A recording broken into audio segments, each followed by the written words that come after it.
is Ellie and this is my sister, Olivia. And today we will be making giant water cubes.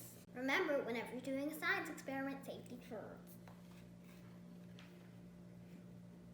For this experiment, we need water cubes and, most of all, water.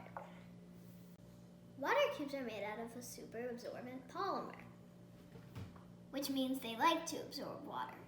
They're water-philic, meaning they like to absorb water. I just said that. Now it is time to follow directions. Put the cubes in the water.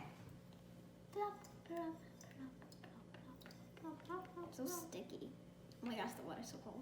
Now we wait. Tomorrow. Here are the water cubes after a day. The original water cubes weighed about 0.3 grams, about half a centimeter on each side. Measure how big they are now.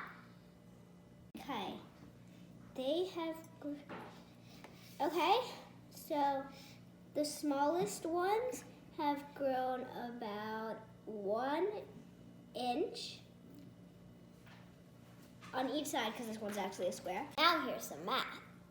The area of a cube is length times width times height. The cube started off with an area of 125 millimeters, or an area of 12.5 centimeters. The cube grew from a half a centimeter to 1 inch, also known as 2.54 centimeters. The new area is 16 centimeters.